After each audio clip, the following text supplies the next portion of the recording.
welcome to today's Top 5 Wednesday. Top 5 Wednesday was originally created by Ginger Reads Laney and is currently being hosted by Thoughts on Tomes. I'll link both of their channels and the Goodreads group down below. A couple of notes before we get started. First, really sorry for not posting a video on Sunday. I was with family celebrating the completion and reception of my master's degree, hence the balloons in the background, which leads me to my second point, which is sorry for the weird setup. I'm trying to find a good place to film still, and my camera crapped out, so I'm using my phone, and the lighting is kind of funny because it's overcast, so I put the balloons back there to try to obscure my messy living room. Just don't look behind me, please.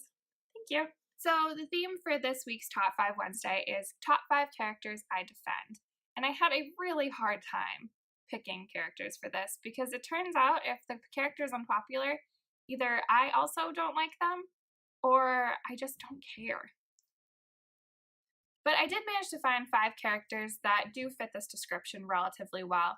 I will say as a disclaimer that my answers to this week are not as strong as some of the previous weeks. Number 1 is Samantha from the Casual Vacancy. Now, I don't just defend her because we share the same name. I also defend her because although the actions she takes are pretty crappy, I kind of understand why she is the way she is. So in Casual Vacancy, and excuse me, it's been a long time since I've read it, Samantha is kind of trapped in this life where she's discontented with her husband, with her family, with her sense of identity. And so she goes and she does some not nice things. She is petty with her family and friends, with her children. She does things that aren't for the betterment of her family or the betterment of others. And I believe she might kiss a younger man, maybe even a minor, which is incredibly not okay. So she's not a likable character in the slightest. I don't like her. But I defend her because along the way, she lost a sense of herself. And she's kind of struggling to deal with that and to pick back up who she is. In her situation, would I do the things she did and would I act the way she acted? No, probably not. I don't agree with what she did, and I don't agree with her as a person necessarily. But I do see where she's coming from and where that anger and frustration sits. Makes you do not nice things.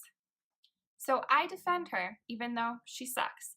Which, by the way, the word sucks is going to be said about 1 billion times in this video. Number 2 is Daisy Buchanan from The Great Gatsby.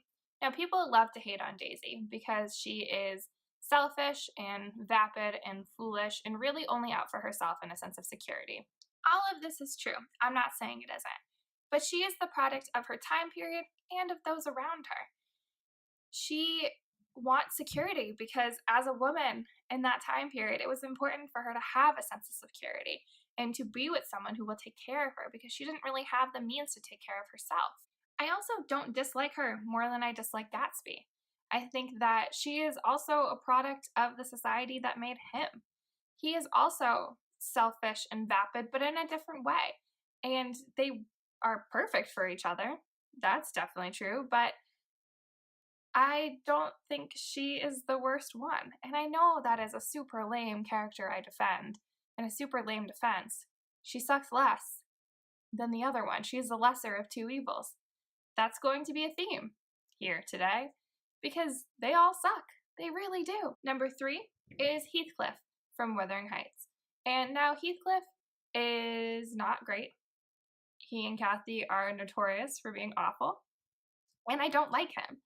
But I do think that, again, he is the product of his surroundings. He is not treated well. He doesn't treat others well. All around, everyone just treats everyone poorly, and it's accepted, and it's okay. So he continues on. And vengeance plays such a huge role in this novel, and this idea of getting back at people for their behavior, that I feel like it's just par for the course. And again, lesser of two evils, or the same of two evils. I think he and Kathy are both awful, but people shit on Heathcliff, and they don't necessarily shit on her as much. I just realized I've been cursing. Is that okay? Is that kosher on BookTube? Because I swear in real life, so that might happen. We're just gonna keep going. It's fine. It's fine. Number 4 is Lydia from Pride and Prejudice. Now, I've been on a bit of a Pride and Prejudice kick lately, and I have more been focused on the movies and other adaptations of Pride and Prejudice than the actual novel itself. So the actress's portrayals of Lydia versus the portrayal of Lydia in the book may skew my opinion slightly, so keep that in mind. But I don't like Lydia, but I do defend her because she's a teenage girl. She's young. And I know in Austen society in that era, young girls had to grow up fast because they were expected to find a man and marry. But she's acting like a teenage girl. She's annoying. She is so annoying. But teenage girls are annoying sometimes. And I'm not out there to offend anyone. I was also a teenage girl less than 10 years ago, and I was annoying. It's just part of growing up. You're finding out who you are, and you're pushing boundaries to see what social norms you're going to adhere to and what your personality is going to sound like when, portrayed or projected to others. So that's just kind of par for the course. All right, the lighting might be a tiny bit better now. But as I was saying about Lydia, she is going through a stage in her life where she is meant to be annoying and to be trying out new things in a time where that's not acceptable. So I defend her because we all get the chance to be that way now, and it's not fair that people are judging her for the fact that she was back then. Okay? Okay. And finally, we have number 5, Amy from Gone Girl. The thing with Amy is she is awful. She is probably my least favorite person on this list. She is mean and manipulative and always gets what she wants, and she's clever, which is something in a character that I normally love, especially in a female character. But she takes that cleverness and uses it for evil. And I just can't get behind her. Except I do defend her because even though we don't get a good sense of why she is the way she is, at least not that I recall, and at least not to the degree to which I find her behavior acceptable, even though she is all of those awful things, the people around her let her get away with it. Her parents and people from her past let her get away with it. Her husband, while in this story gets kind of backed into a corner and is really unable to do anything else, he does to an extent in all those years let her get away with her manipulation.